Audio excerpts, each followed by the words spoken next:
pour la dernière fois en 2025.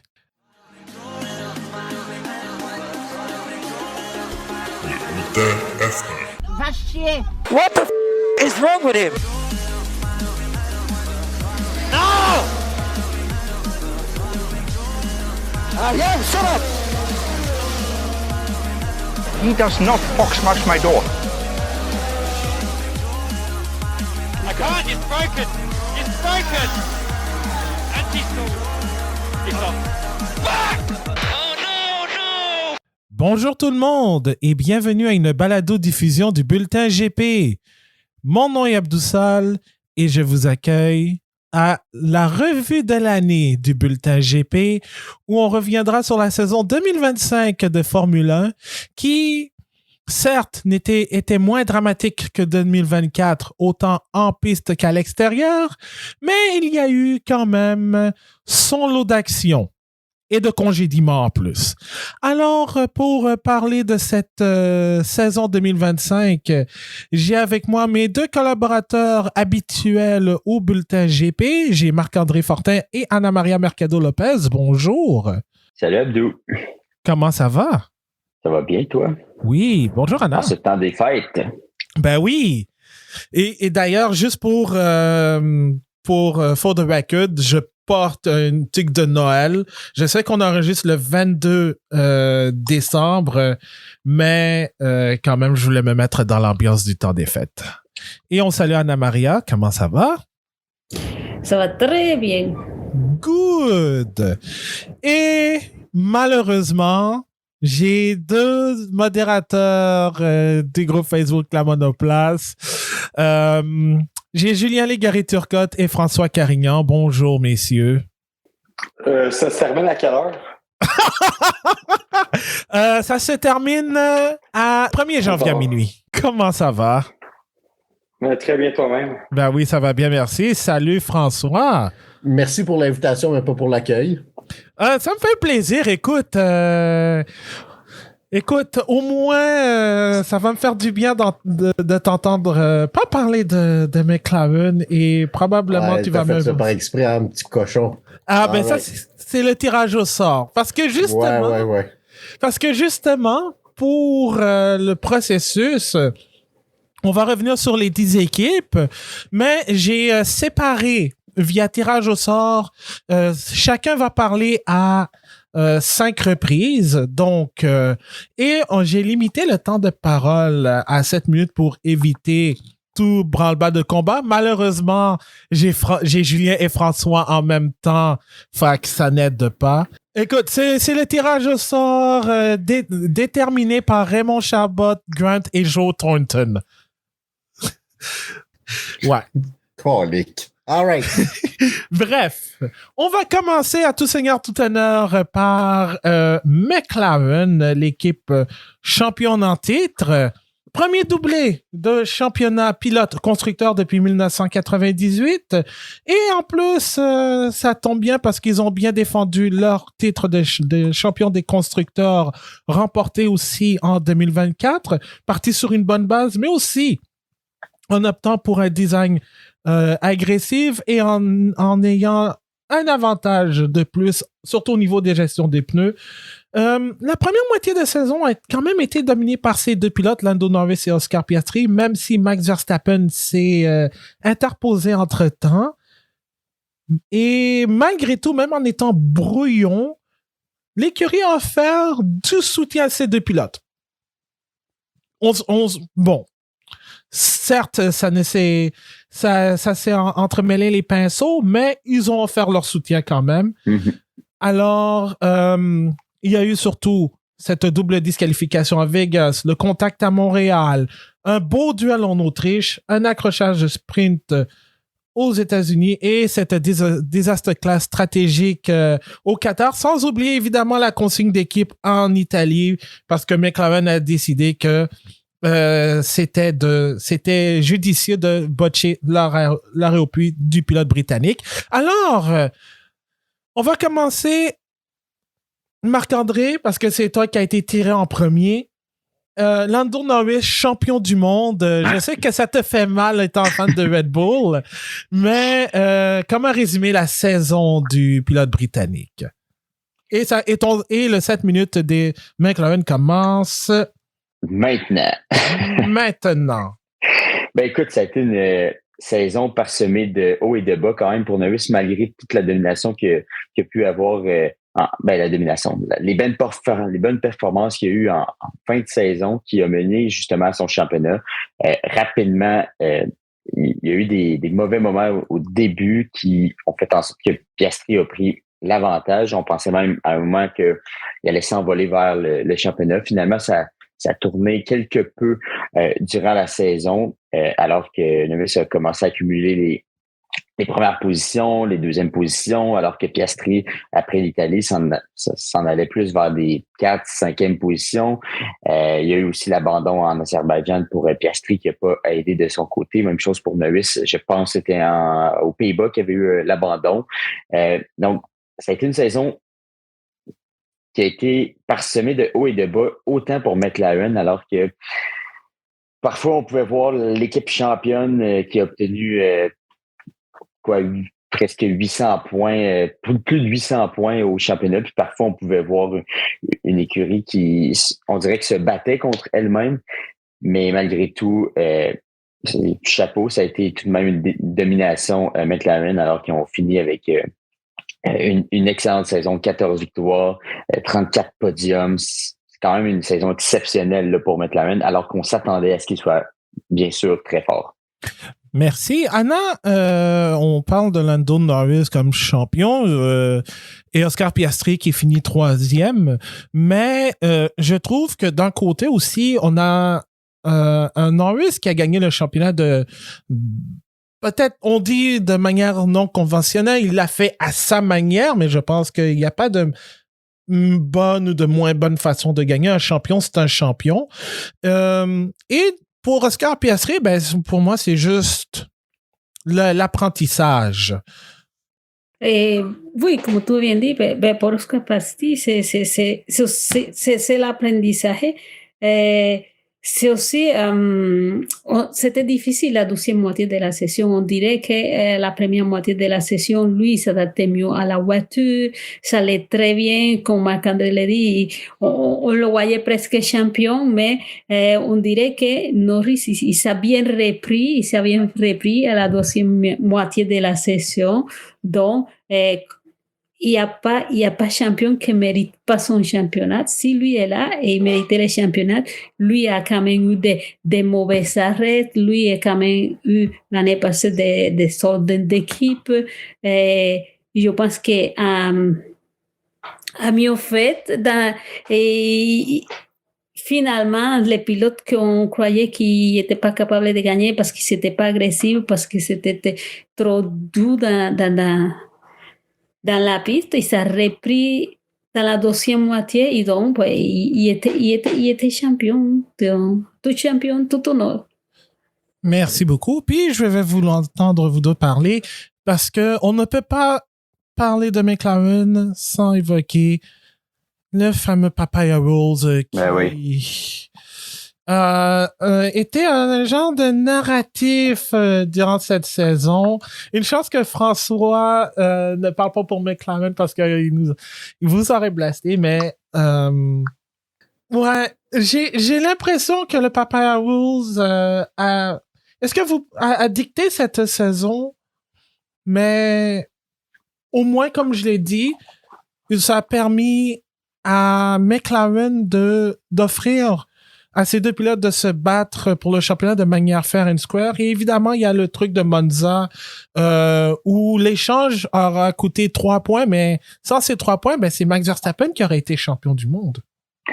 Ouais, je trouve que cette règle-là, c'est ne pas vouloir s'interférer dans la course.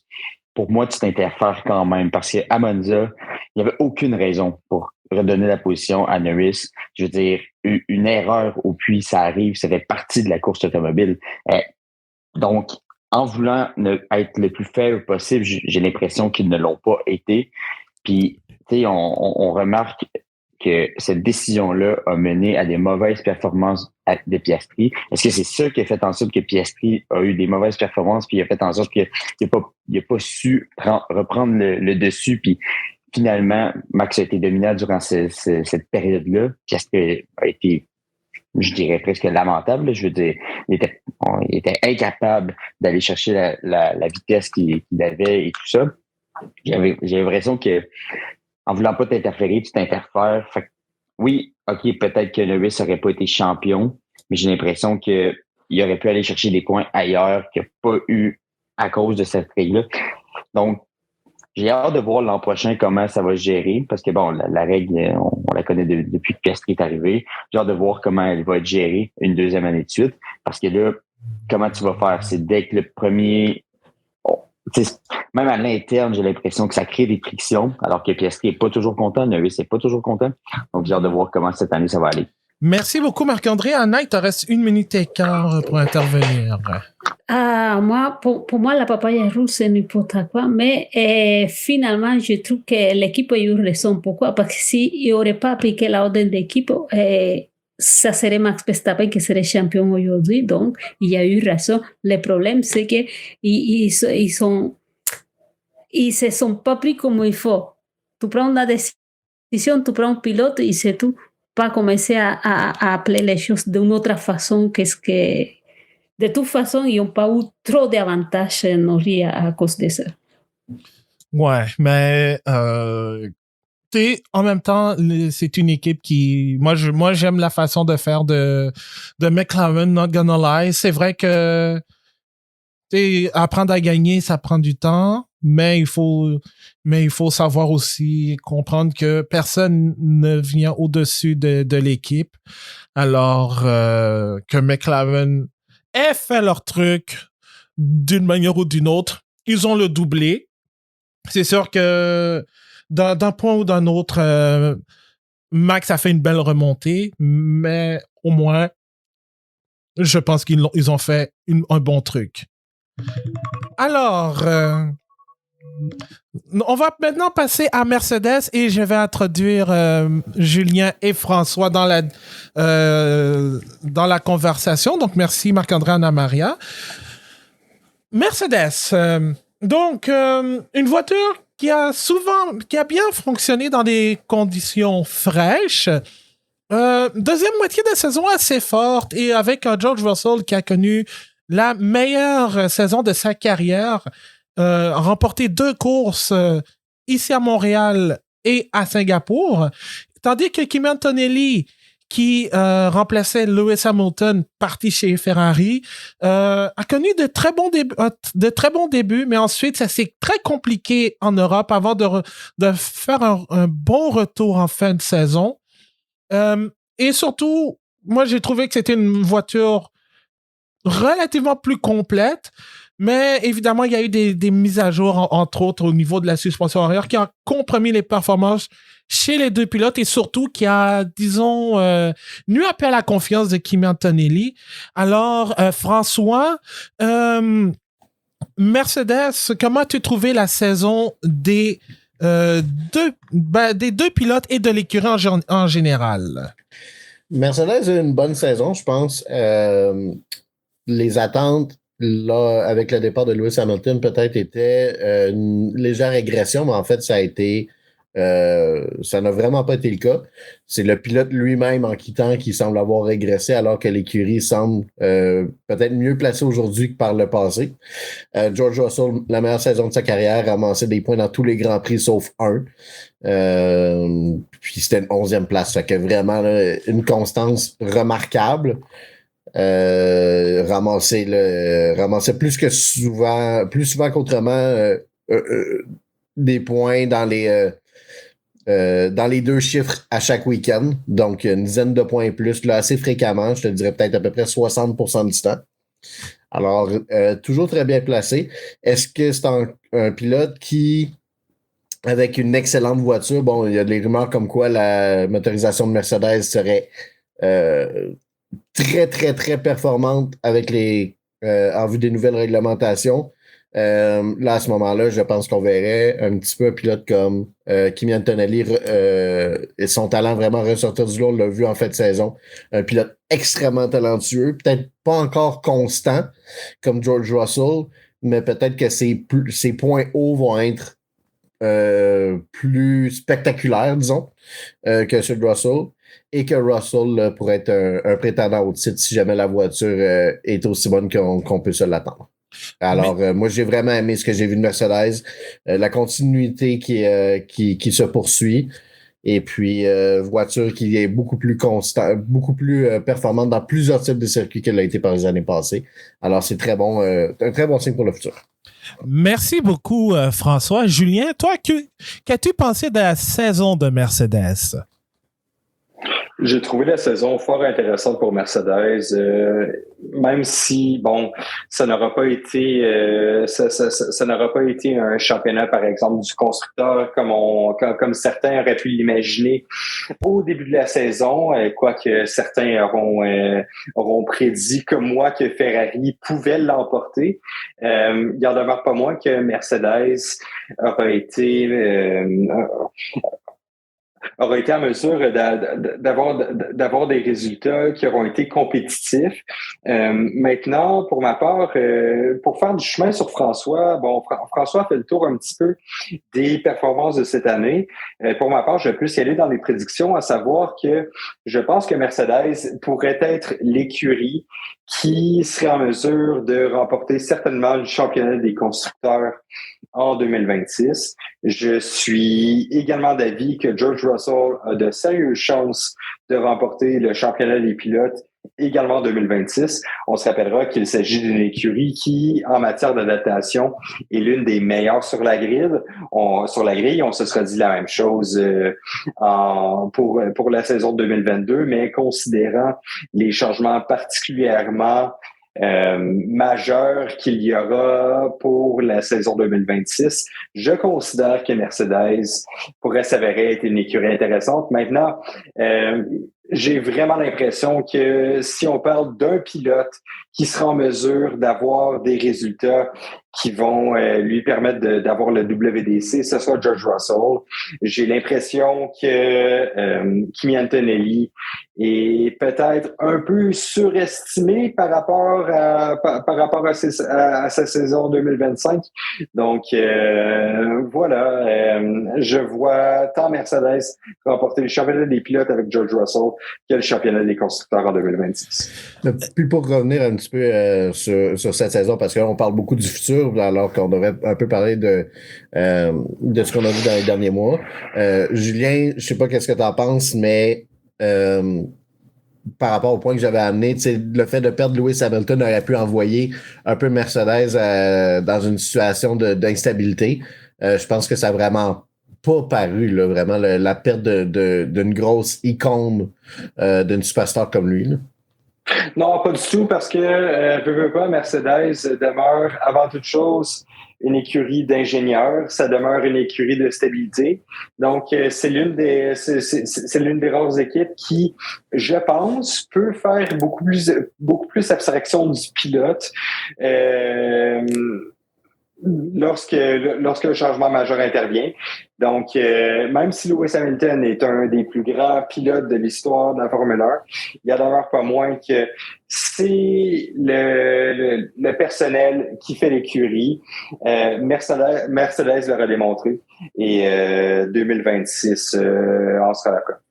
Et finalement, pour compléter, ce qui a retenu aussi l'attention, c'est la saga contractuelle pour George Russell et entre autres Max Verstappen. Mais moi, je pense que même si Lewis Hamilton est parti, Mercedes avait déjà son numéro 1 en Russell. Et pour moi, en 2025, a montré qu'elle a un bon duo de pilotes avec Russell et Antonelli. Certes, Antonelli, comme je pense que François l'a dit, il y a encore de la constance qu'il faut qu'il améliore, mais il est parti sur de très bonnes bases. Et Russell, bon, tout dépendamment de la direction que Mercedes va prendre, qu'est-ce qui va arriver dans le futur, on ne sait pas. Mais de ce qu'il nous a montré cette année, Russell est un bon leader et j'ai bien hâte de voir ce qui va se passer prochainement parce que j'ai vraiment l'impression que Mercedes tient un très, très bon duo de pilotes. Alors, là-dessus, on va passer à Red Bull Racing qui, comment je dirais ça, a connu une année rocambolesque.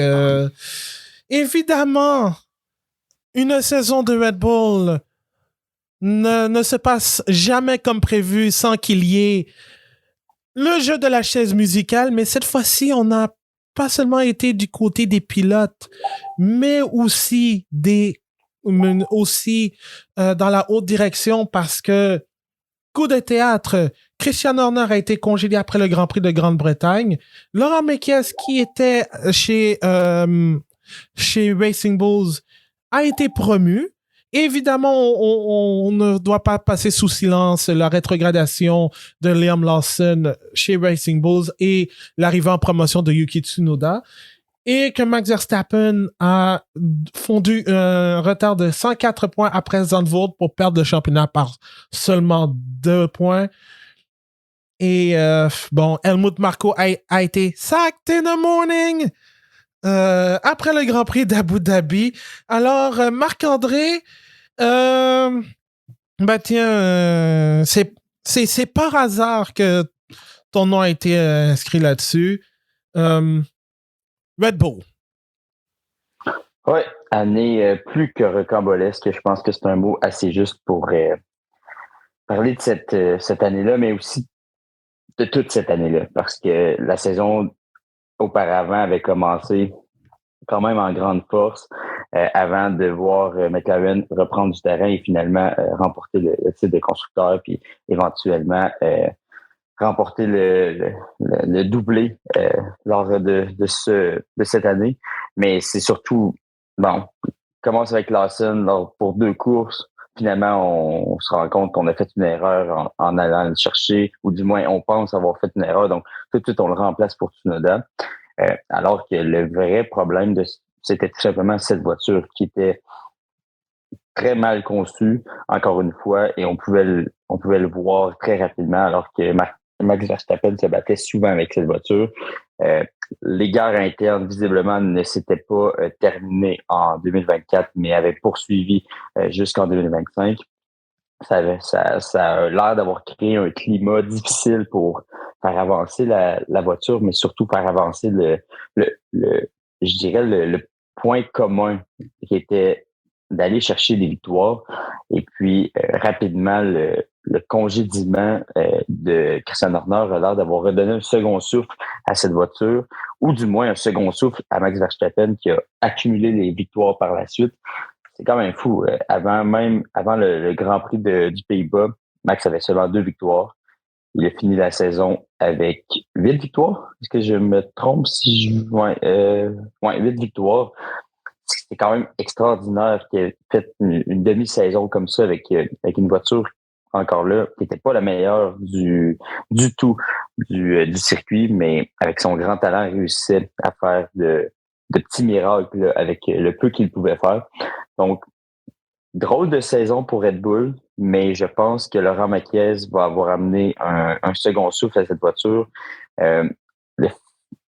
Il est très brillant. Je pense qu'il est très rassembleur aussi.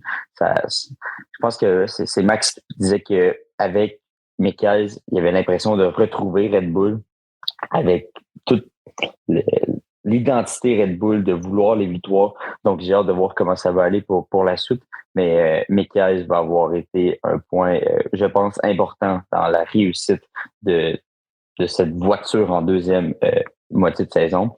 Et Tsunoda, parlons-en pas, ça a été excessivement difficile toute la saison. Ouais. il y a eu à peine, je pense que c'est entre Monaco et le Pays-Bas, il a été hors du top 10. Ça a été excessivement difficile pendant toute la saison, mais en même temps, on peut pas lui en vouloir. C'est difficile pour toutes les deuxièmes pilotes chez Red Bull depuis bien longtemps. Mais merci Marc-André. Ben justement, Anna, on va parler du deuxième baquet de Red Bull parce que ça a encore été le sujet de discussion en 2025 et ça le sera aussi parce que il y aura Isaac Hadjar qui va prendre le relais en 2026. Mais Lawson, après 2 courses, certes, c'était pas fameux. Yuki Tsunoda, ça a été très légèrement mieux.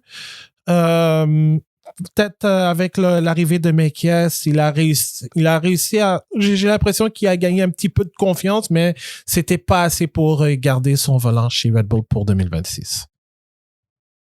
Oui, mais je pense que c'est moi que Yuki s'est en arrière chez Red Bull, c'était déjà accordé à l'avance parce que oui, Lawson il s'est pas adapté à la voiture, mais il n'y a pas non plus la chance de s'adapter. Tant que dans le cas de Yuki, ils l'ont laissé toute la session, tout le reste de la session, même si sa performance il était même pas là parce que il faut le dire comme ça, il était peut-être la dernière course il allait mieux, mais les performances il était pas du tout là. Et mais je pense que Red Bull, on peut pas dire qu'il a trouvé la stabilité. On sera l'année prochaine où il s'en va, mais la stabilité n'est pas encore là. Par contre, pour Verstappen, bravo, il a réussi à se rattraper pendant la fin de la session. Mais le fait que Helmut Marko est aussi partie de l'équipe, je dis, à quoi ça servait toute la chicane si à la fin les deux se sont sortis de l'équipe? Puis, et justement, ça a été un point qui a été surtout ramené par Marc-André, un nouveau souffle, devrais-je dire, chez Red Bull avec le congédiement de Horner. Ça a été plutôt, je dirais, quand même compliqué de comprendre. Ça a été, pas compliqué, mais je dirais, est-ce que il était temps, surtout depuis l'année dernière avec les allégations d'inconduite sexuelle, les fameuses histoires de WhatsApp, on sentait que ça allait pas bien chez Red Bull. Et finalement, on le voit en 2025 où Verstappen a dû prendre les taureaux par les cornes.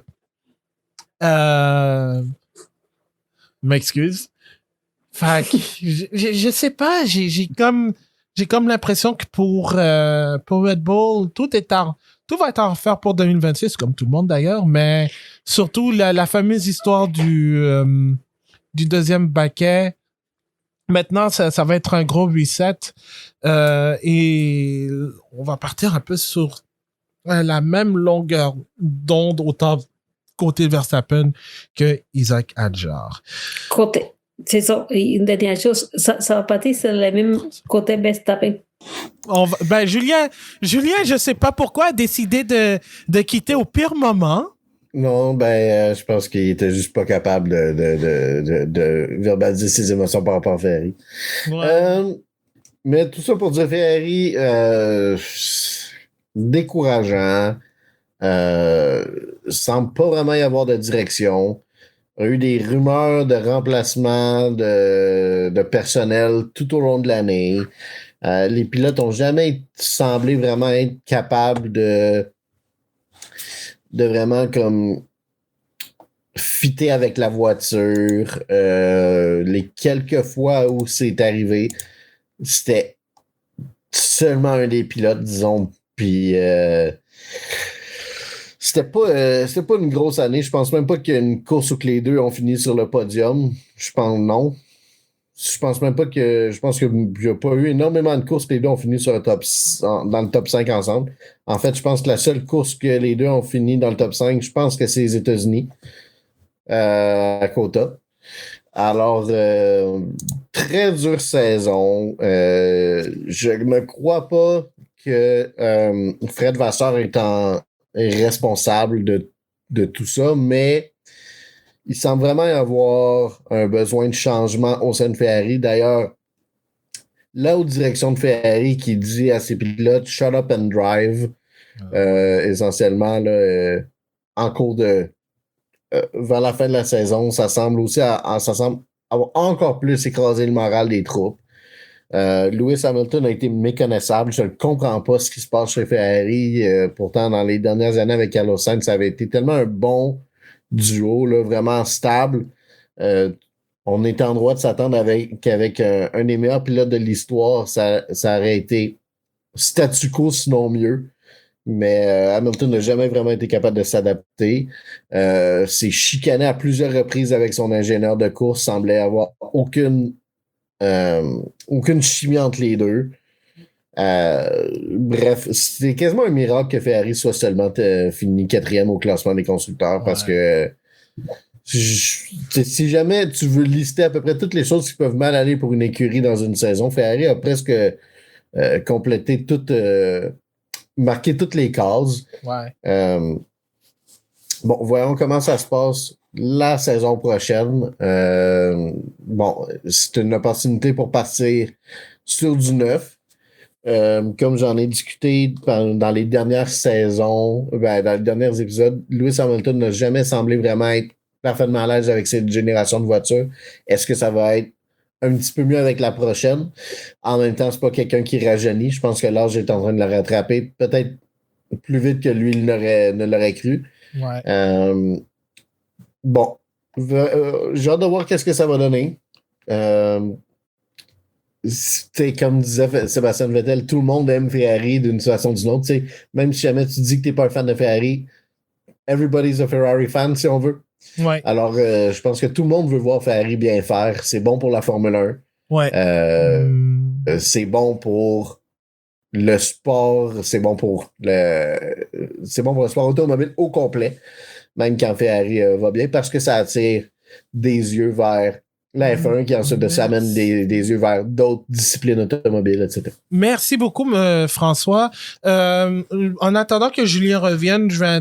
je pense pas qu'il va revenir, je pense pas. Justement, il est de retour. Julien, on va te laisser la parole. On était en train de parler de Ferrari, donc en moins de 3 minutes. Comment, toi, le fan de la Scuderia, as-tu vu la saison 2025 de Ferrari? Ça aurait été épouvantable. Il y a peu de choses à dire par rapport à une écurie qui aura en 2024 terminé 2e au championnat des constructeurs et une écurie qui aura terminé 4e cette année au championnat des constructeurs.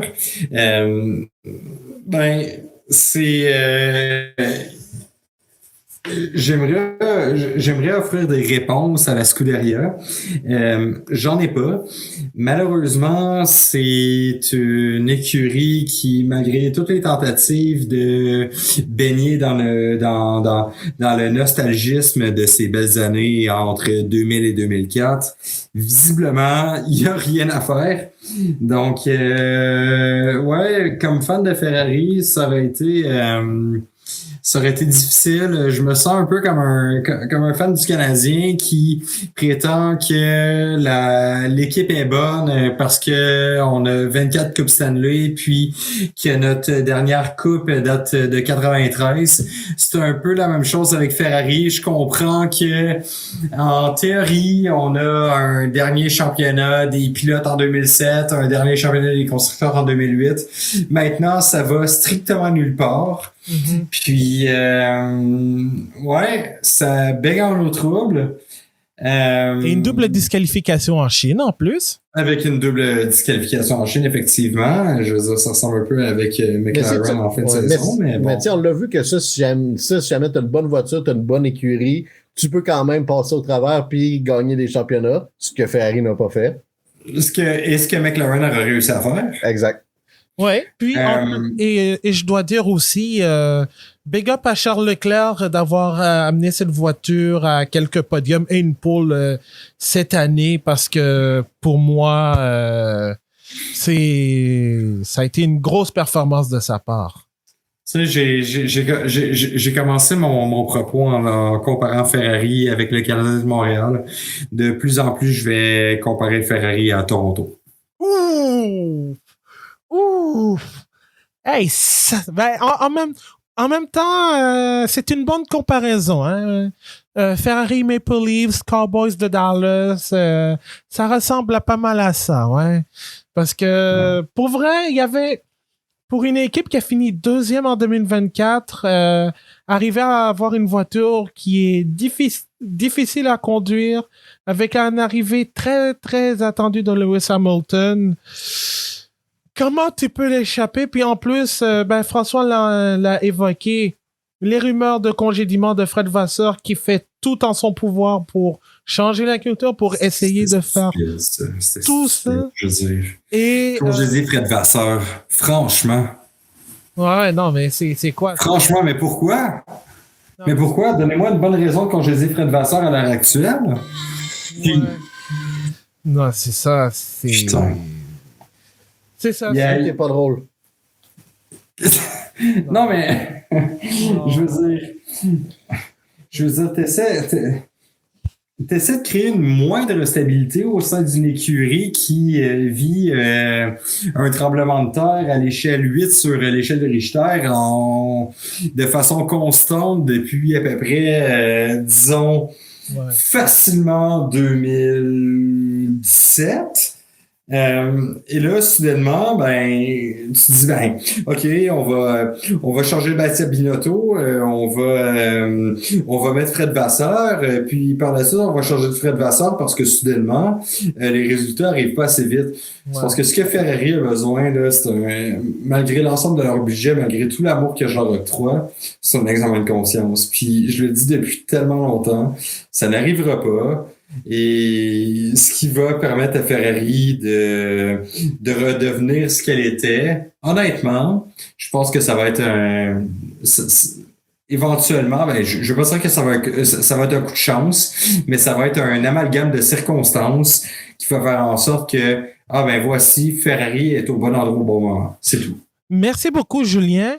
On va maintenant passer à Williams, qui, après une année 2024 où ils ont beaucoup dépensé pour réparer les voitures, a quand même terminé au 5e rang et avec l'arrivée de Carlos Sainz, fait une grosse progression. Ça a été un gros boost pour Williams. Malheureusement pour l'Espagnol, ça n'a pas été une bonne première moitié de saison. Ça a été Alex Albon qui a propulsé l'équipe vers de gros points, mais la tendance s'est inversée en deuxième moitié de saison avec Carlos Sainz qui a inscrit 2 podiums au Grand Prix d'Azerbaïdjan et au Qatar. Et surtout avec la fin de la génération actuelle de voitures, tous les espoirs étaient fondés pour voir Williams progresser et finalement ça s'est bien passé. Alors Marc-André Anna Maria, en 2025, est-ce que c'était le début du vrai potentiel de Williams dans l'ère James Valls? Je vais commencer avec Marc-André. Je pense que oui, je pense qu'on commence à voir un petit peu les résultats que ce directeur d'écurie peut avoir. De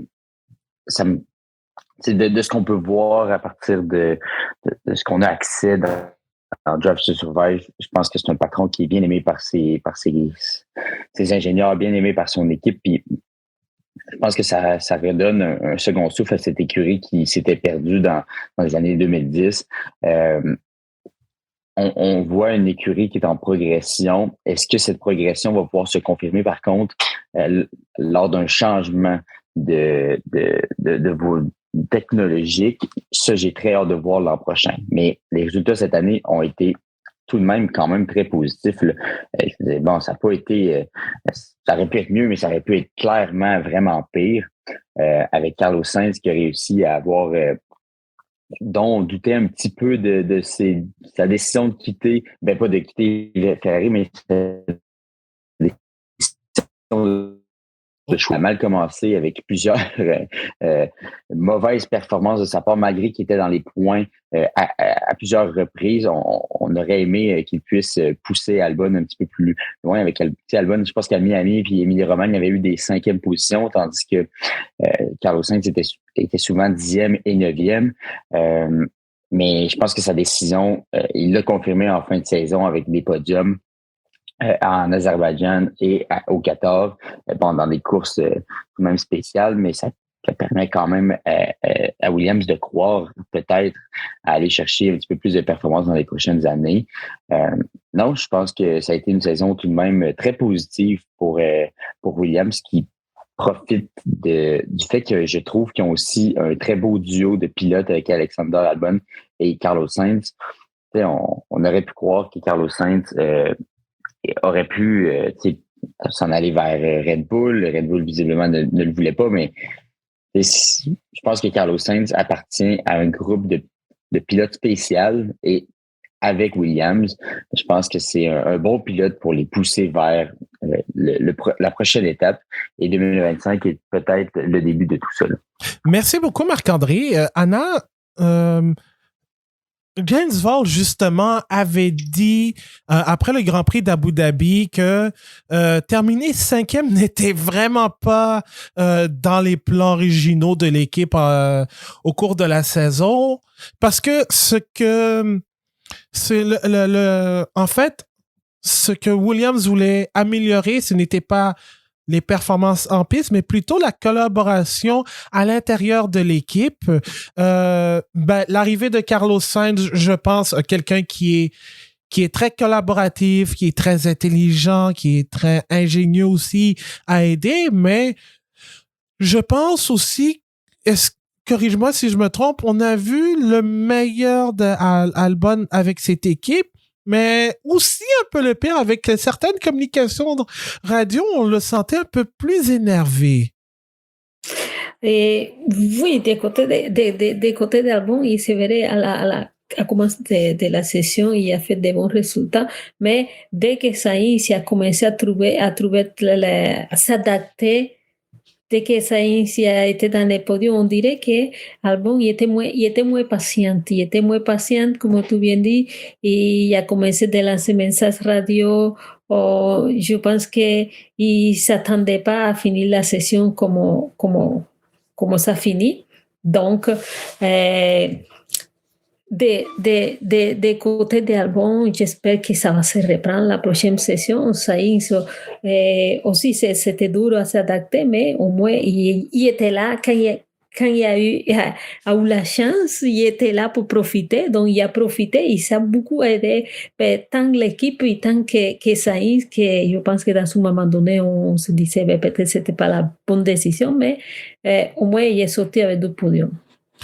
Exact. Et les 2 podiums, surtout en Azerbaïdjan, ça a été surtout le fruit d'une excellente qualification. Et surtout la première ligne de Sainz. Au Qatar aussi, certes, aidé par l'erreur stratégique de McLaren, qui lui a permis d'obtenir ce podium. Mais si je continue dans la lignée, je pense que, contrairement à cette saison qui a été plutôt aussi explosive qu'une diarrhée en 2024, je pense que l'avenir semble prometteur pour... je pense que l'avenir est plutôt prometteur que pour Williams si tout continue à aller de la même manière qu'on a vu en 2025. Je ne veux pas répéter ce que Julien a envoyé en commentaire parce que je risque de toute façon bloquer ça dans les commentaires, de couper ça au montage. I fucking dare you. Non, je vais pas le faire parce qu'on va passer à Racing Bulls. Et d'ailleurs, François, c'est à ton tour. Parce que Racing Bulls a terminé 6e avec 92 points, mais elle aussi a été, tout comme Red Bull, de facto prise dans le jeu de la chaise musicale, évidemment avec la promotion de Tsunoda chez Red Bull et le retour de Lawson chez Racing Bulls. Mais de l'autre côté du garage, il y a Isaac Hadjar qui a à part le moment en Australie, a connu une très bonne saison, surtout dans une campagne où il y avait beaucoup de bonnes recrues et Jack Doohan. Et Colapinto. Ouais, Colapinto aussi. Mais Hadjar a vraiment été très bon cette année. Oui, vraiment bon. Selon moi, au gala de la FIA, le recrue de l'année a été remis à Raphaël Camara, si je ne me trompe pas, dans la FIA, c'est bien ça. Mais si jamais ça avait été seulement un F1, je pense qu'on peut dire que Isaac Hadjar aurait vraiment remporté la palme. Un pilote qui a beaucoup de caractère, qui est rapide et qui déjà, avec une écurie de disons, deuxième moitié de classement, a récolté un podium. Bon, podium résultat quand même d'un abandon des deux Ferrari et de Norris. La McLaren de Lando Norris à Zandvoort. Mais un excellent pilote, selon moi, qui est très prometteur. Malheureusement, je pense promu trop rapidement chez Red Bull et puis on sait qu'est-ce que ça donne, mais bon, regarde, on va... C'est pas le point de la discussion. Selon moi, vraiment, là, a très, très bien rebondi après un événement en Australie qui aurait pu complètement briser sa confiance. A récolté... en fait, Racing Bulls, je crois que si jamais Yuki Tsunoda avait été là au début, juste du début jusqu'à la fin, aurait peut-être été encore meilleur. Parce que jusqu'à temps qu'il passe chez Red Bull, Yuki était très très bon. En fait, ses deux premières courses avaient vraiment bien fait. Tandis que Liam Lawson, ça lui a pris un 7-8 courses une fois le transfert fait avant vraiment de reprendre sa confiance. Puis vraiment, je pense, n'a jamais été sur le même niveau qu'Isaac Hadjar. Il a eu quelques grands prix durant lesquels il a surclassé, mais règle générale, Hadjar était toujours un petit peu à l'avance. J'ai hâte de voir ce que ça va donner l'an prochain. Lawson et Lindblad. Deux bons pilotes, mais je crois pas plus que ça dans le cas de Lawson. Je pense qu'on a pas mal déjà vu son potentiel. Lindblad, ça va être intéressant. Mais la compétition va être encore une fois vraiment forte. Cette année, on s'entend là, entre la 6e et la 9e place, il n'y avait pas grand-chose au classement. Il y avait quoi, 20-25 points. Ça risque d'être encore très, très, très serré.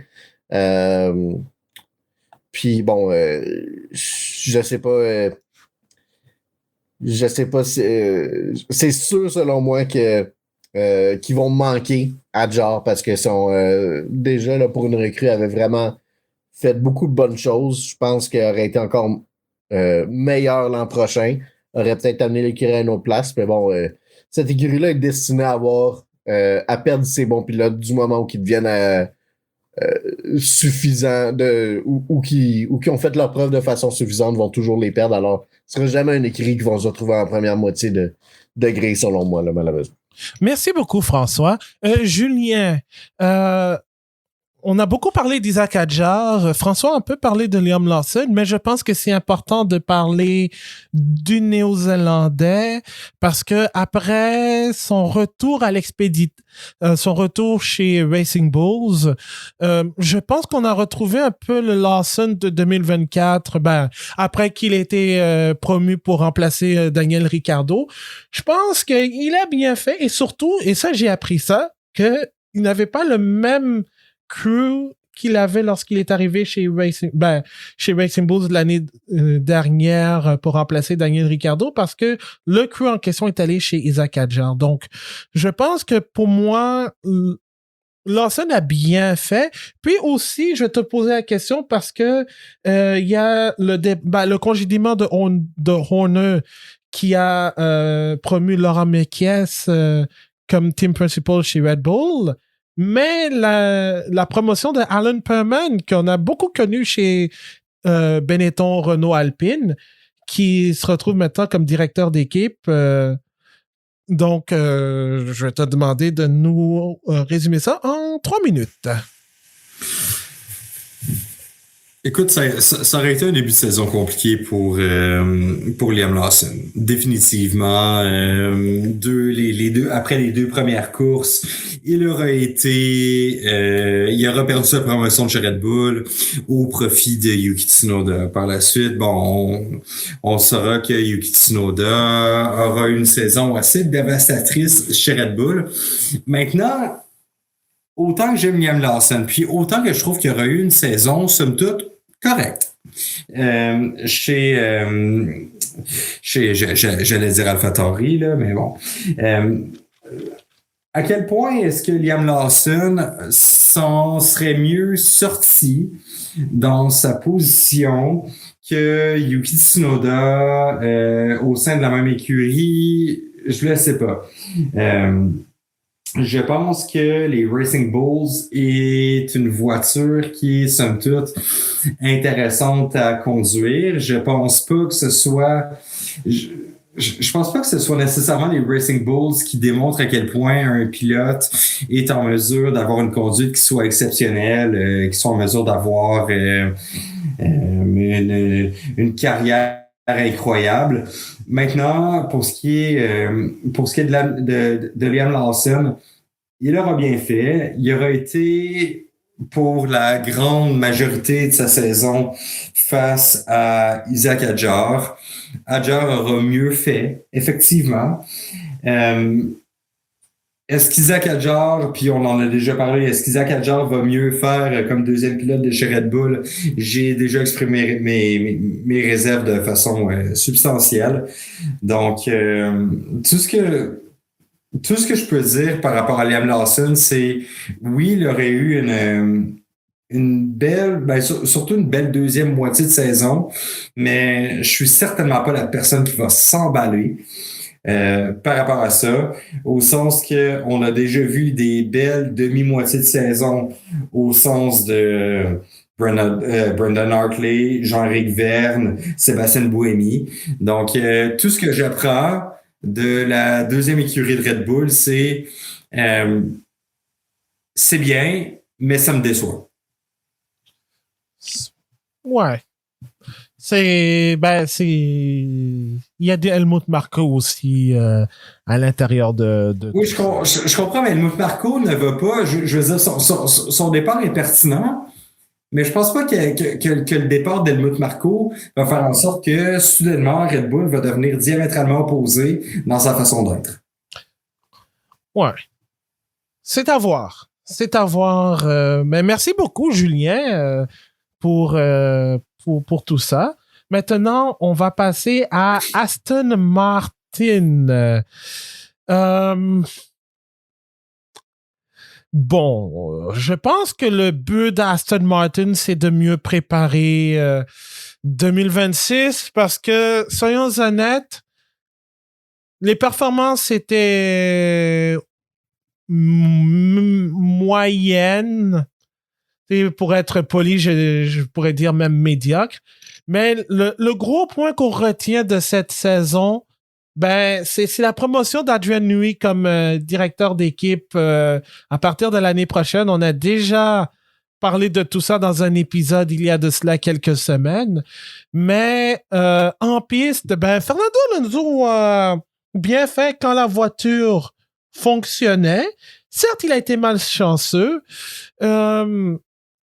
Lance Stroll a bien commencé la saison, mais on a revu le Lance qu'on connaît qui fait bien, mais ensuite plafonne, puis fait de bons, très mauvais coups. Alors, Marc-André, est-ce que tu as plus de facilité que moi à résumer la saison d'Aston Martin? Parce que moi, honnêtement, c'est comme l'équipe était là, mais je pense qu'on veut mieux préparer 2026.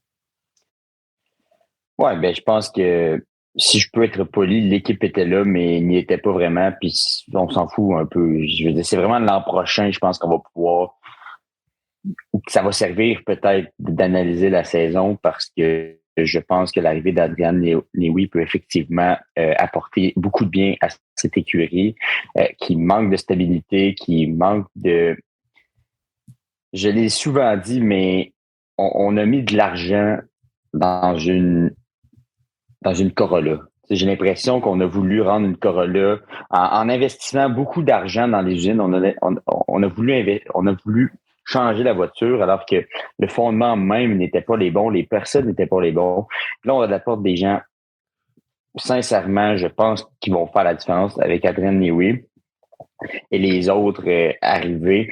Donc, j'ai hâte de voir comment cette voiture-là va pouvoir se transformer. Mais somme toute, ça a été une saison plate pour Aston Martin. Il n'est pas arrivé grand-chose. Je pense que Alonso est arrivé dans les points à 10 reprises. Lance Stroll à peine 6 fois, dont à Abu Dhabi, où les deux ont été dans les points. Donc, ça n'a pas été une saison facile, mais en même temps, qu'est-ce que tu veux qu'il fasse avec cette voiture-là? Est-ce qu'Alonso mérite encore d'être sur la grille? Probablement, mais il se fait vieillissant. Je pense que ses performances peuvent être meilleures. Lance Stroll, c'est Lance Stroll. Il peut faire ce qu'il veut, mais je pense qu'il y a quand même des limitations dans ce qu'il peut faire en termes de performance. Merci beaucoup, Marc-André, Anna.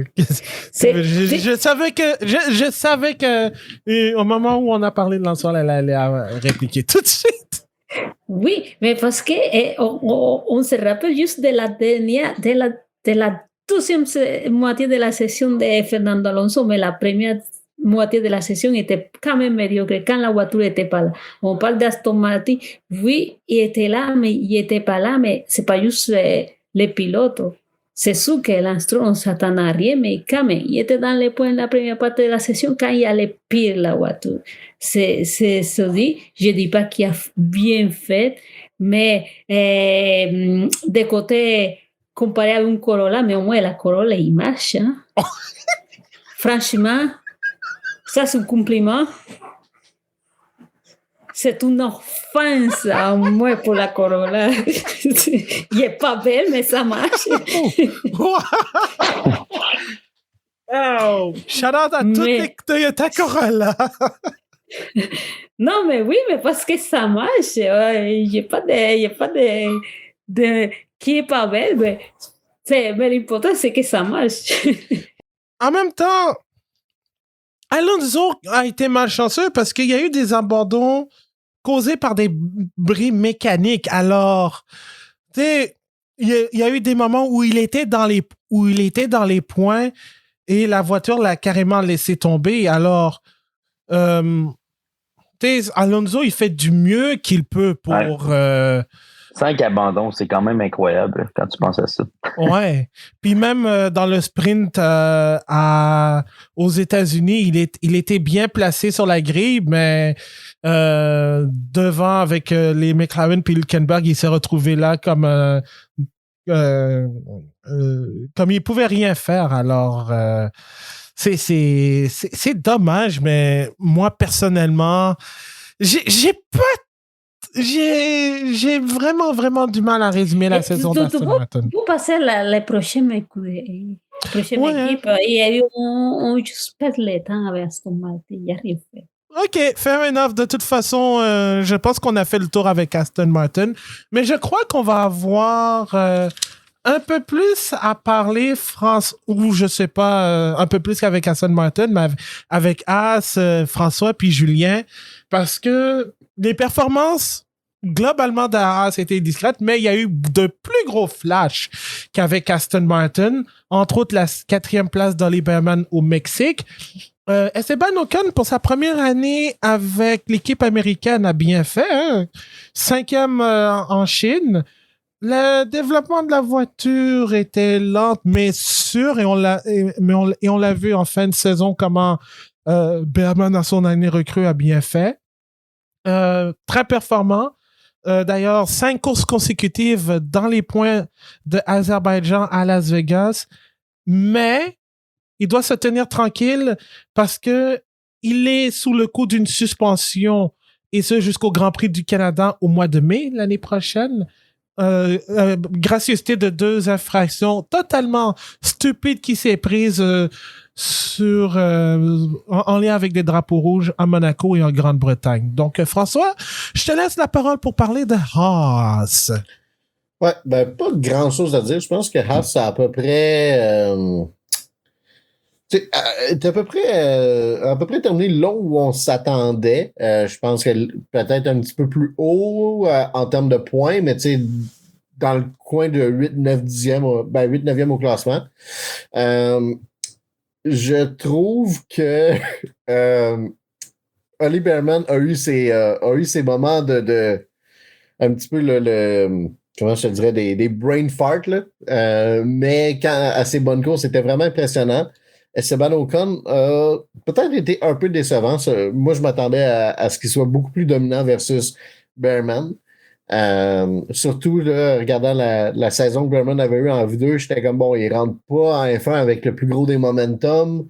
Mais bon, on a vu vraiment que ça fonctionne. C'est un excellent pilote. Et je pense que Ferrari a très hâte, après l'ère Hamilton, de voir Bearman passer dans la Scuderia. Malheureusement pour lui, ça risque d'être assez dur moralement parce que Ferrari, ça va pas vraiment dans une bonne direction.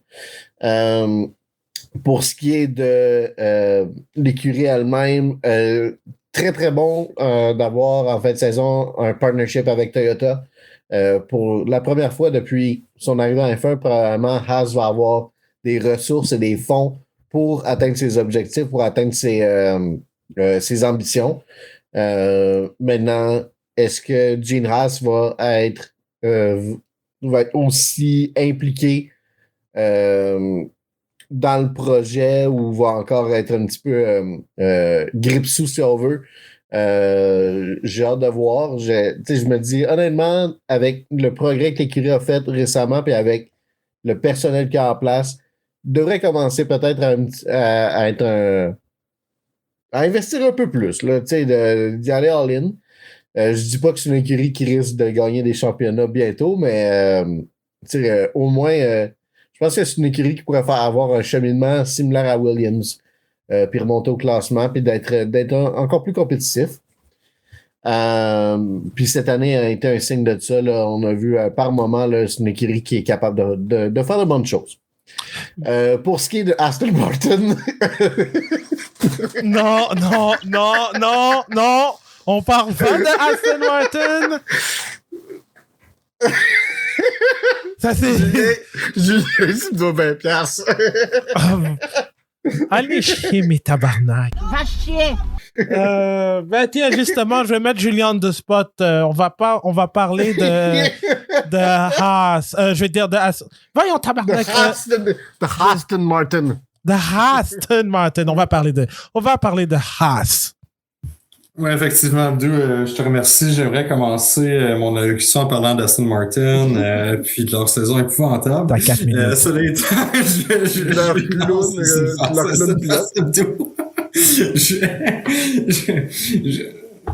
je vais parler de Haas qui aurait une saison un peu étrange, hein, parce que bon, Ollie Bearman avec son premier moitié de saison aurait été assez catastrophique. Ça aurait été un pilote qui semblait fondamentalement immature, qui obtenait des pénalités non seulement étranges, mais au surplus vraiment sacrantes.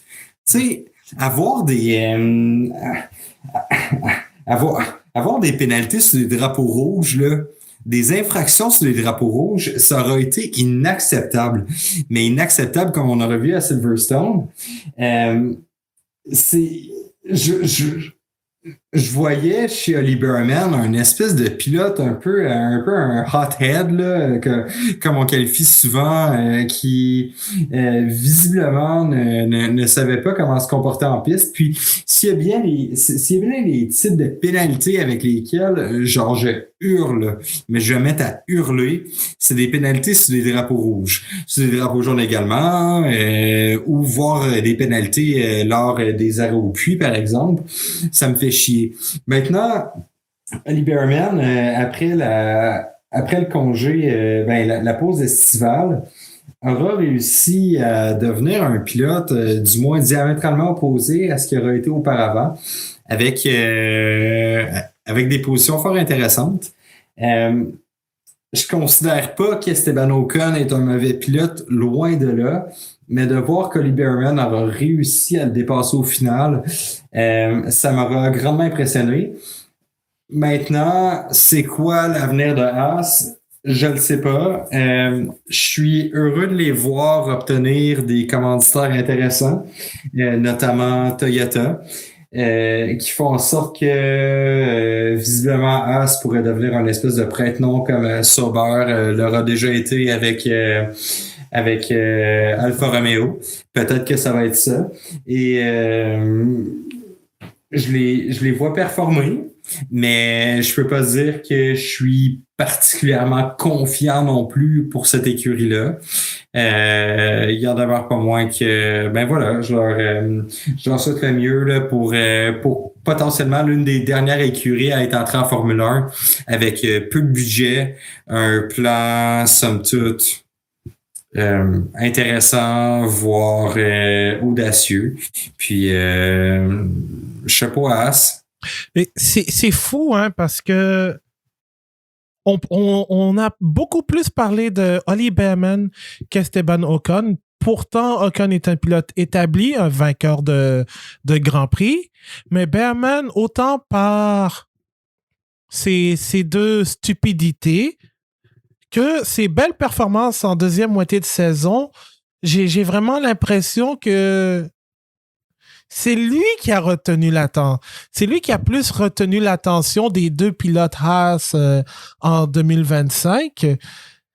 Donc, je sais pas, j'ai comme l'impression que si ça continue comme ça, j'ai commencé à avoir un peu peur pour Ocon. Puis c'est loin d'être un mauvais pilote. Hein. Je veux dire, Ocon, c'est un pilote expérimenté, mais je m'attendais à mieux de sa part, mais encore là, ça c'est le timer pour me dire Abdou, ferme ta gueule, puis on va passer à Sauber.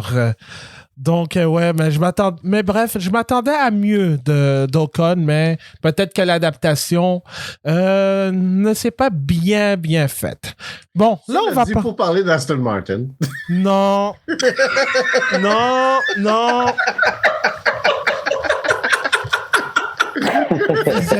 Vous êtes une estie gang. Je savais que Maître Julien et François...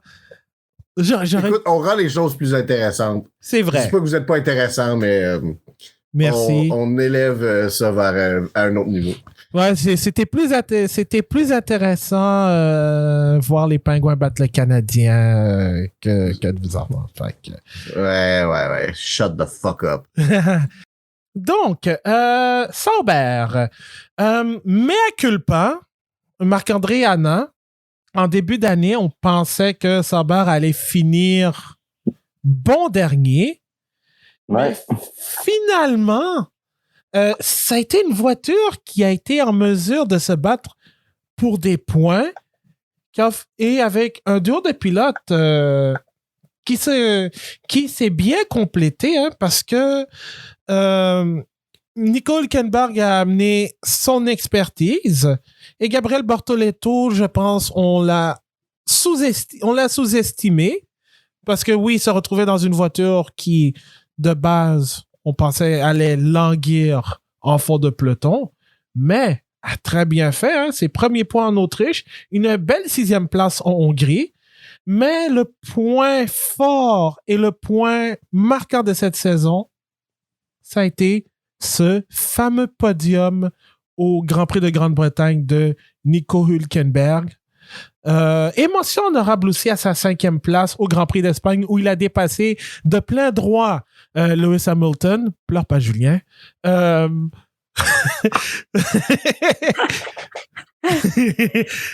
Donc, Marc-André, belle performance au final de Sauber avec 70 points, c'est 64, c'est 66 de plus que ce qui a été fait en 2024. Oui, une progression. En même temps, on ne pouvait pas s'attendre à ce qu'Alpine soit aussi minable, mais tout de même, je pense que les résultats de Sauber pour cette dernière année sous ce nom ont quand même été intéressants pour eux. Bon, ça a été grandement aidé par le podium, comme tu l'as dit, de Hülkenberg, qui est enfin allé chercher ce fameux podium, lui qui avait carrément qui avait eu de la misère à aller chercher dans des moments importants. Il avait croulé sous la pression et maintenant, il a réussi à le faire dans une course un peu folle, dans des conditions incroyables à Silverstone. Non, c'est ça, Bortoleto, il m'a surpris en tant que jeune recrue.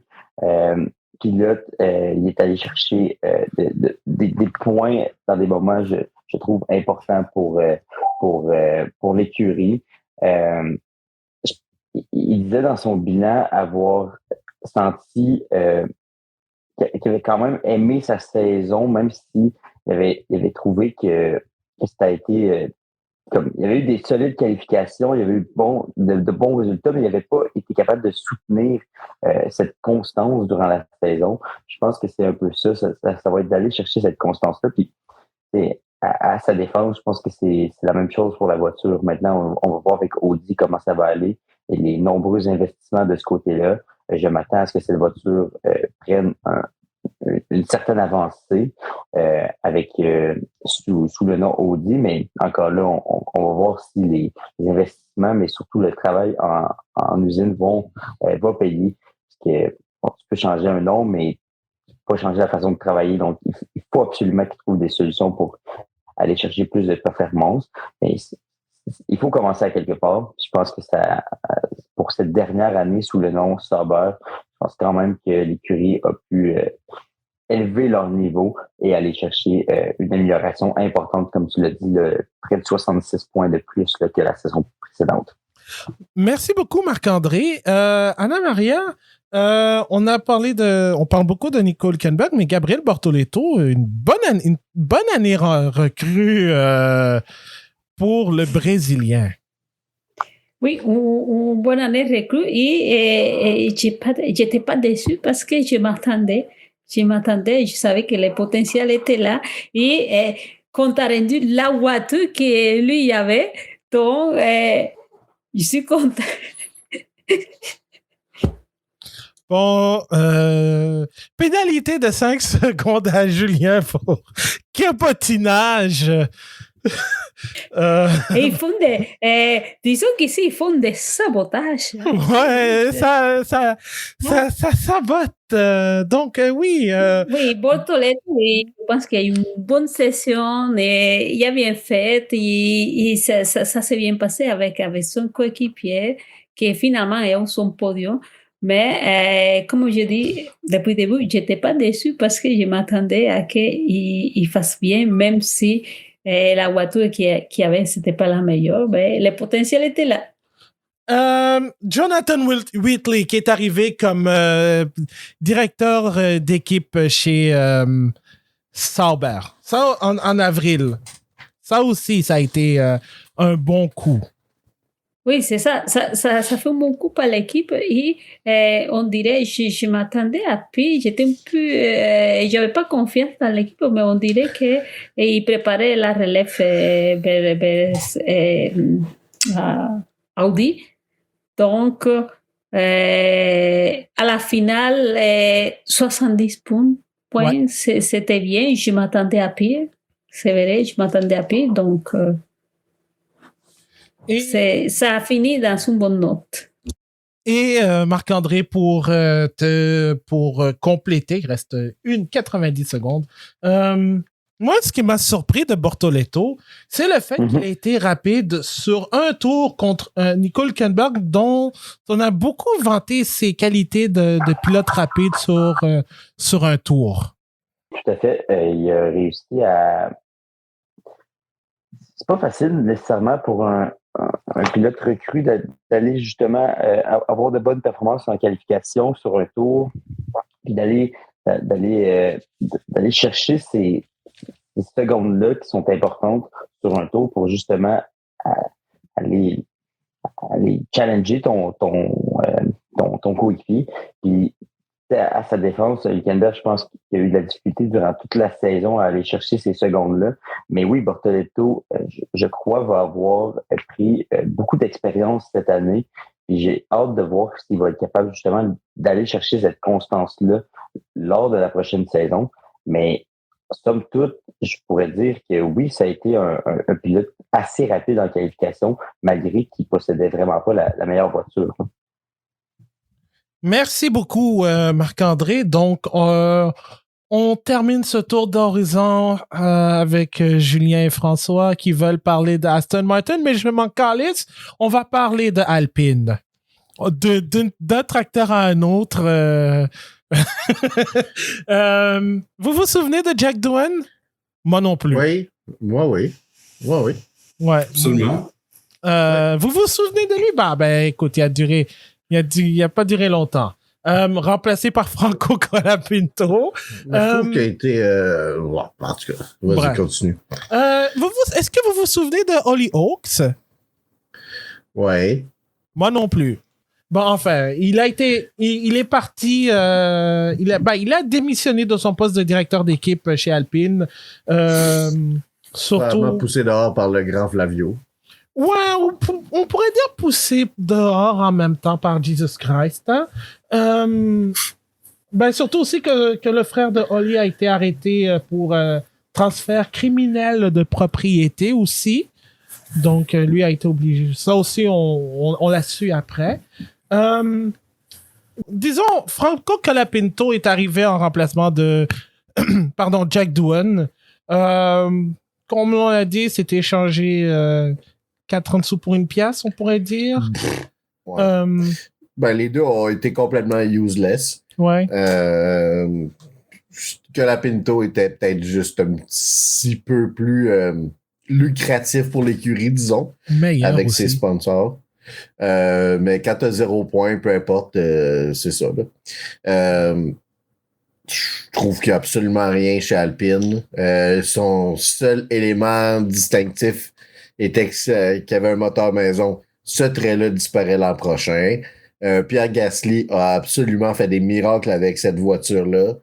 Je comprends pas ce que cette écurie-là fait. On semblait être dans la bonne direction l'an dernier avec les bons résultats en fin de saison, notamment au Brésil. Bon, on sait que c'est un peu... il y a eu beaucoup de chance là-dedans avec la météo, puis tout ça.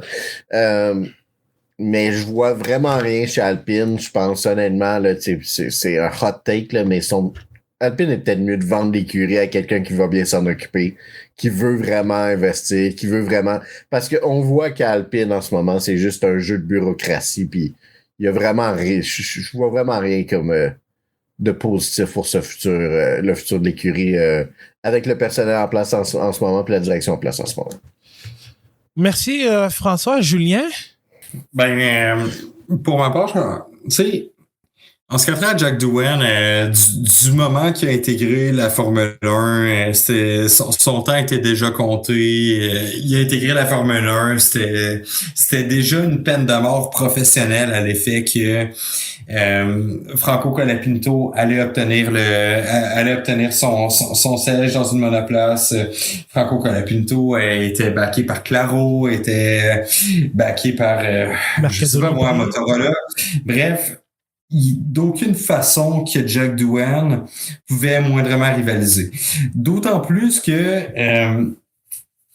Franco Colapinto était un pilote qui avait été, puis là, on me corrigera, mais qui avait été, c'est un pilote qui avait été acheté par Alpine à Williams, si je me rappelle bien, pour une somme manifestement très, très importante, en raison du fait que Flavio Briatore le considérait comme étant un jeune prodige. Ça n'aura pas nécessairement fonctionné au sens que Colapinto a coûté excessivement cher à Alpine pour ses nombreux incidents. Donc, tu sais, c'est une écurie qui d'emblée voulait son prodige, ne l'aura pas eu et au surplus est incapable de se gouverner, au sens que Alpine, qui a perdu son moteur cette année, ne sait même pas c'est quoi ses réelles intentions. C'est certainement une écurie qui est à vendre. Probablement, la seule raison pour laquelle c'est pas encore vendu, c'est qu'elle n'aura pas encore déterminé son prix. Ça doit être excessivement complexe de vendre Alpine pour des raisons de financement de financement public, au sens que c'était financé par Renault, puis ils seront jamais capables de vendre ça de façon simple. Donc voilà. En ce qui a trait à la saison de Pierre Gasly, Frank, je suis d'accord avec toi, l'effet qu'il y aura eu une bonne saison dans les circonstances.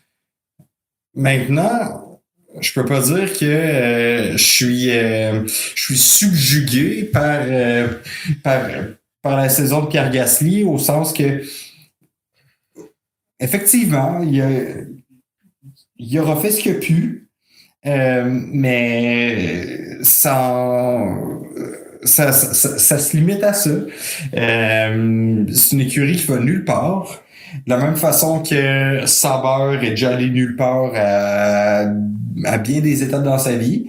Maintenant, en ce qui a trait à Alpine, je vois d'aucune façon comment ils pourraient soudainement là, trouver une quelconque ambition par rapport à leur écurie. Ouais. François, veux-tu ajouter quelque chose à Alpine? On a encore un petit 2 minutes. Écoute, je pense que, comme je l'ai dit, là, il n'y a pas grand-chose de positif. Si jamais il y avait Lance Stroll à la place de Pierre Gasly, il n'aurait pas ramassé un crise de points. C'est vrai?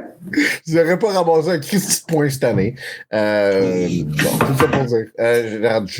Je vois pas le futur de cette écurie-là. Je pense que Julien et moi l'avons très très bien résumé. Là, il y a juste c'est une écurie qui est là comme figurante. Ils n'ont pas de l'air d'avoir de plan. Ils n'ont pas de l'air de... T'sais, ils ont un bon pilote en développement, Gabriel Mini, mais je pense que si jamais lui regarde qu'est-ce qui se passe un petit peu, risque de faire comme Oscar Piastri puis d'essayer de courtoiser d'autres écuries pour essayer d'aller ailleurs, parce que je pense que lui-même va savoir que si jamais il n'amène pas beaucoup d'argent, ce que Colapinto, admettons, a fait pour se vendre, pour faire sa place au sein de l'écurie. Je sais pas si jamais Mini a un gros backing, mais si jamais, je pense malheureusement là, que il y a juste pas de... Il y a pas de futur pour lui dans l'écurie. Je pense pas que l'écurie aussi le voit comme un plan à long terme.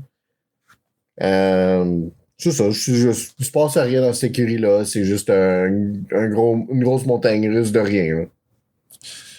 Ouais, je pense que vous avez tout dit, to be fair. Puis je suis bien content de closer ça avec Alpine. On dirait un sorte de Buffalo en mode F1. Ouais, écoute, honnêtement, je pense que les sabres ont un meilleur avenir que Alpine, to be fair, même avec Marc Bergevin dans leur rang. Jesus. The Chaos Master. Eh ouais, écoute. Alpine et les sabres ont un Chaos Master dans leur équipe à la direction. Fait que c'est ça. Donc, C'est ce qui complète le tour d'horizon des 10 équipes cette saison. Avant de terminer, vous vous souvenez, dans le premier épisode de la saison, on avait fait un jeu de prédiction. Là, on a dû couper quelques questions parce qu'elles étaient subjectives, mais je les ai avec moi. Et évidemment, je me suis prêté au jeu aussi parce que sinon, que serait un jeu de prédiction si l'animateur ne se mouille pas non plus? Alors, est-ce que vous êtes prête à entendre, à réentendre vos prédictions de début d'année? Je suis très prêt. Bien sûr. Good. Donc, fermez vos micros, tout le monde. Shot de F-up. Bon. Recrue de l'année. Pour avoir le point, il fallait qu'il soit nommé au gala de fin d'année de la FIA qui avait lieu le 12 décembre dernier. Marc-André avait dit Isaac Hadjar. François avait dit Kimi Antonelli. Julien avait mis Isaac Hadjar. Jean-Sébastien, qui n'est malheureusement pas là, a pris Kimi Antonelli. Anna Maria a dit Gabriel Bortoleto. Et moi, j'ai mis Kimi Antonelli. Malheureusement, personne n'a le point puisque la recrue de l'année de la FIA a été nommée. C'est Raphaël Camara qui a fait une excellente saison en Formule 3, qui a été nommé recrue de l'année. C'était le seul moyen d'être partagé parce que recrue de l'année, c'était subjectif, mais officiellement, c'est Raphaël Camara la recrue de l'année de la FIA. Donc, personne n'a le point. Maintenant, les écuries ayant le nombre d'écuries avec au moins une pole position en 2025. Marc-André, tu en avais dit 3. François, Julien, Jean-Sébastien, Anna et moi avons dit 4. Et au total, en 2025, il y a eu 4 écuries avec une pole position. Donc, tout le monde, sauf Marc-André, a un point. Maintenant, le nombre d'écuries avec au moins un podium. Marc-André, François et moi avions dit 5. Julien, Jean-Sébastien et Anna avaient dit 6. Alors qu'au total, et je pense que ça a été même plus que prévu, je vais juste retrouver le nombre de podiums totaux par écurie. Donc, je vais vous le donner à l'instant. Podium, selon StatF1, il y en a eu 7. Donc, personne n'a 2 points. Alors, est-ce qu'il y a un pilote qui serait suspendu pour avoir obtenu ses 12 points de démérite? Marc-André, François et moi avions dit non, alors que Julien, Jean-Sébastien et Anna ont dit oui. Finalement, aucun pilote n'a été suspendu, bien que ce soit assez proche avec Verstappen et Behrman. Donc, Marc-André, François et moi obtenons un point. Maintenant, on va dans les sprints. Qui va remporter le plus de victoires sprint? Donc, on a Marc-André, moi, Julien, puis Jean-Sébastien qui avons dit Oscar Piastri. Anna Maria avait dit Charles Leclerc, mais finalement, c'est François qui a eu raison puisque c'était Lando Norris qui a obtenu le plus de victoires sprint. All that. Est-ce qu'on allait avoir un nouveau vainqueur en Formule 1? Donc, un pilote qui allait remporter son premier Grand Prix en Formule 1. J'ai été le plus stupide en disant que Liam Lawson et Kimi Antonelli allaient remporter leur première victoire en Formule 1. ce qui ne s'est jamais produit. Mais je me sens moins seul parce que Julien, Jean-Sébastien et Anna-Maria, Julien et Jean-Sébastien ont dit Kimi Antonelli, Anna-Maria a dit Lance Stroll, je ne sais pas pourquoi, mais finalement, Marc-André et François ont eu raison parce qu'ils ont dit on n'aura droit à aucun nouveau vainqueur en Formule 1. Maintenant, l'annonce de l'arrivée officielle de Cadillac en 2026, à quel mois on allait la voir? Marc-André a dit mai, François a dit juillet, tout comme Julien. Jean-Sébastien et Anna-Maria ont dit au mois de mai aussi. Et moi, j'ai dit avril, mais finalement, c'était au mois de mars. Je pense que c'était quoi? Quelques jours après l'enregistrement de l'épisode de début de saison. Donc, personne n'a de points. Maintenant, les vainqueurs de Grand Prix. Marc-André, tu avais dit que Oscar Piastri allait remporter son Grand Prix à la maison. Ce qui est fait, mais ça ne s'est pas passé comme ça. Jean-Sébastien, d'ailleurs, avait aussi dit Oscar Piastri. Julien avait dit Charles Leclerc, vainqueur du Grand Prix d'Australie, mais finalement, il a été le vainqueur de la radio la plus drôle de l'histoire de la Formule 1. Mais finalement, François, moi et Anna-Maria avions dit Lando Norris, donc 1 point. Vainqueur au Grand Prix de Monaco. Ouf! On a eu deux personnes qui ont dit Max Verstappen. Un qui a dit Oscar Piastri. Un qui a dit George Russell. Et un qui a dit Charles Leclerc et l'autre Lewis Hamilton. Personne n'a de points puisque c'est Lando Norris qui a remporté le Grand Prix de Monaco. Maintenant, le Grand Prix de Grande-Bretagne. Marc-André, t'avais dit Lewis Hamilton. Moi, j'avais dit Max Verstappen, mais il a fait un spin-ala. Oscar Piastri, Jean-Sébastien avait dit Oscar Piastri, mais il s'est pris une pénalité stupide. Et Anna-Maria avait dit Max Verstappen. Mais ceux qui ont eu raison, c'est François et Julien qui ont dit Lando Norris. Donc, 1 point pour vous. Maintenant, le Grand Prix d'Italie. Il y a François, tu avais dit que Kimi Antonelli allait remporter une victoire. Non. Moi, j'avais dit Charles Leclerc. C'est encore pire. Mais je peux me consoler en disant que au vu de la saison, Julien et Anna ont dit que Lewis Hamilton allait remporter la course. Jean-Sébastien a dit Lando Norris, mais finalement, c'est Max Verstappen qui a gagné, donc 1 point pour Marc-André. Qui avait vu juste? Le Grand Prix de São Paulo. Marc-André et François ont dit Max Verstappen. Et au final, c'était pas un mauvais choix, hein, vu la remontada qu'il avait fait.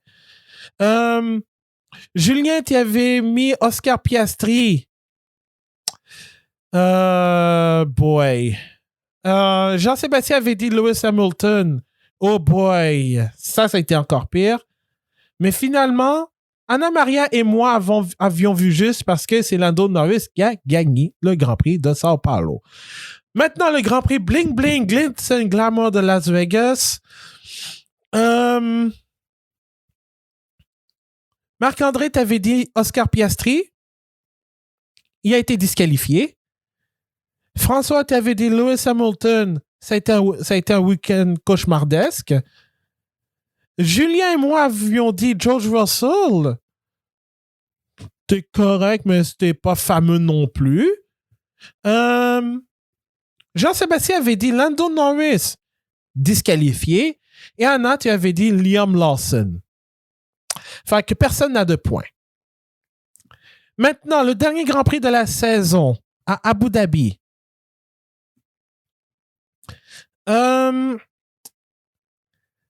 Marc-André, tu avais dit George Russell.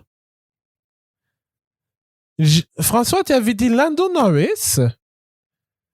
Moi, j'avais dit Charles Leclerc. Aïe, aïe. Julien, tu avais dit Liam Lawson. Jean-Sébastien avait mis... c'est ça. Il avait mis Lando Norris. Mais finalement, c'est Max Verstappen qui a gagné. Donc, Anna Maria obtient un point. Et finalement, le Grand Prix du Canada. Personne n'a eu le point parce que c'est George Russell qui a gagné. Mais pour le fun, Marc-André a dit Max Verstappen, pas un mauvais guess. François a été bold en disant Carlos Sainz sous la pluie, aucun des deux ne s'est produit. Mais ça peut te rassurer, François. J'ai dit que Liam Lawson allait obtenir sa première victoire en Formule 1 à Montréal. Lewis Hamilton, Julien t'avait dit Lewis Hamilton. Jean-Sébastien avait dit Oscar Piastri. Et Anna Maria, bon, on le sait, comme à chaque année, elle a pris Lance Stroll, mais ça ne s'est jamais produit. Et finalement, le gros prix. Les gros prix. Le championnat des constructeurs. Je vais vous le dire tout de suite. Moi, j'ai dit Red Bull. Anna Maria a dit Ferrari. Donc, 4. Donc, Marc-André, Julien, Jean-Sébastien et François ont un point parce qu'ils ont dit que McLaren allait remporter le championnat des constructeurs.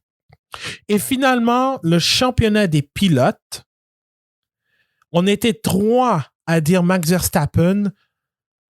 Tout ça pour perdre par 2 points. Il y en a 2 qui ont pris Oscar Piastri, mais finalement, c'est Anna Maria qui a eu raison, puisqu'elle a dit Lando Norris. Ce qui fait qu'au total, Jean-Sébastien a eu 2 bonnes réponses. Julien, t'en as eu 3. Marc-André et moi avions eu 4 bonnes réponses. Anna Maria en a eu 5. Et François en a eu 6. Alors, malheureusement, François, félicitations.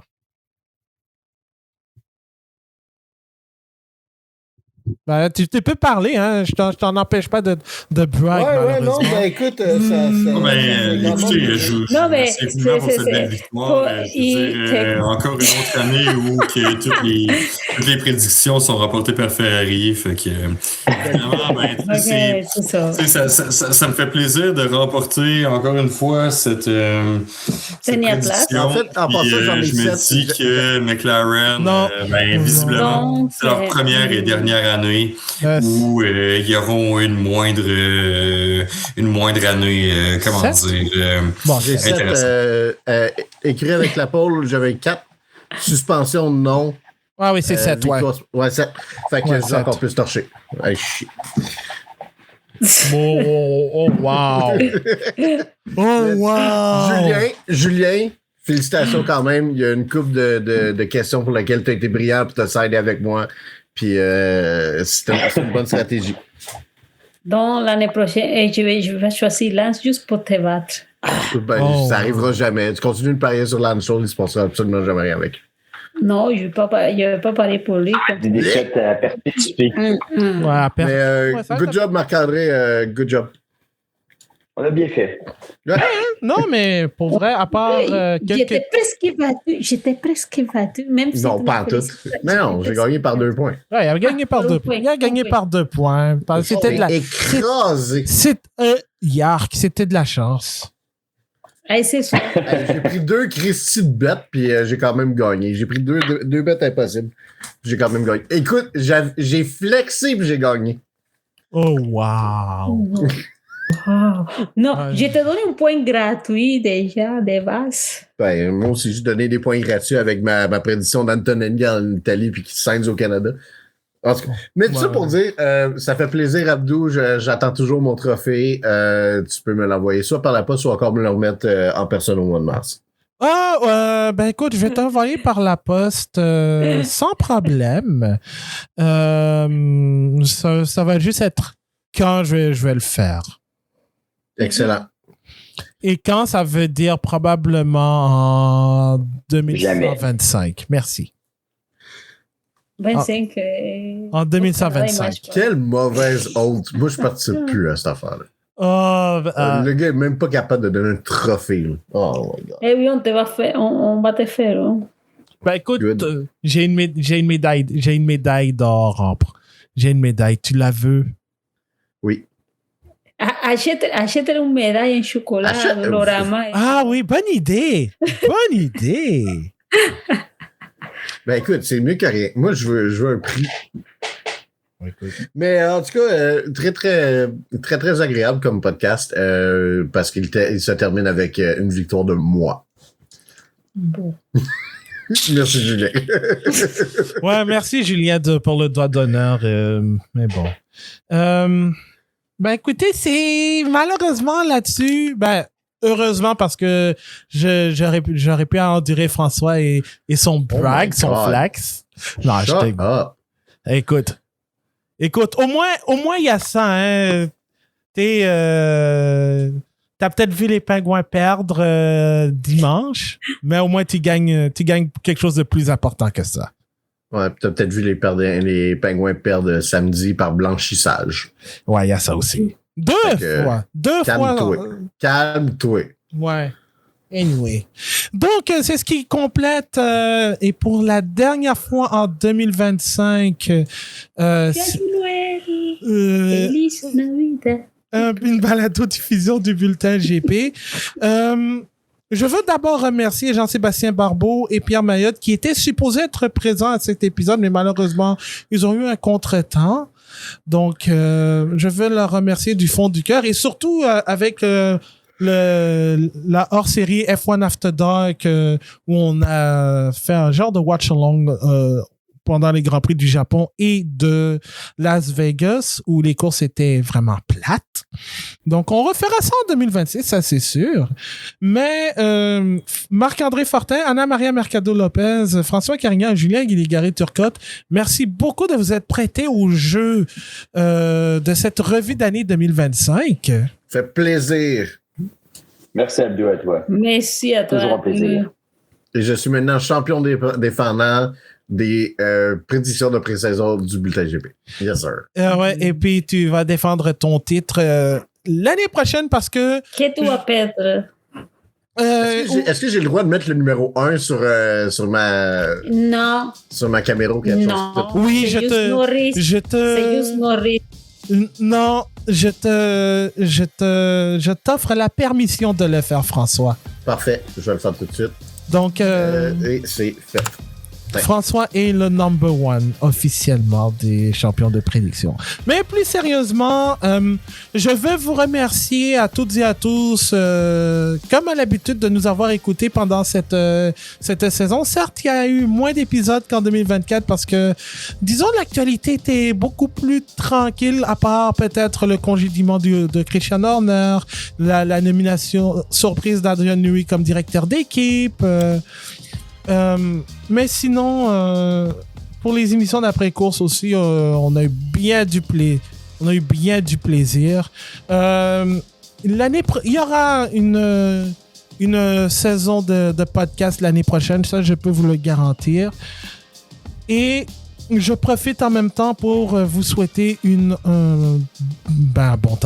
bonne année 2026 où on entre dans une nouvelle ère en Formule 1. Je vous souhaite d'en profiter le plus que possible parce que il n'y a pas que la Formule 1 dans la vie, pour citer Stéphane Richer.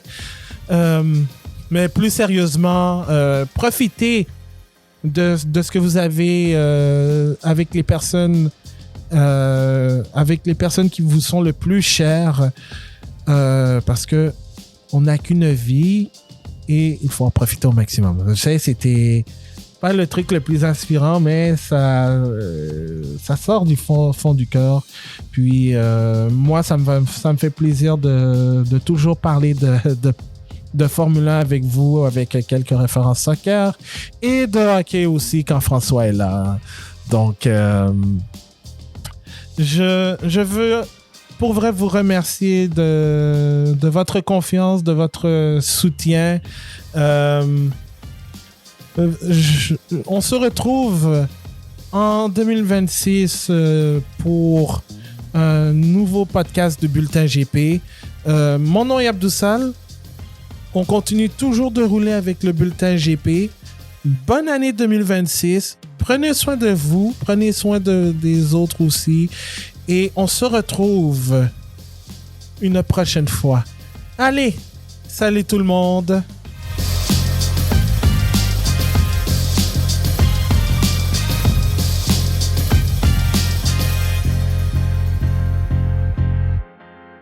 Tout ça pour parler d'Aston Martin.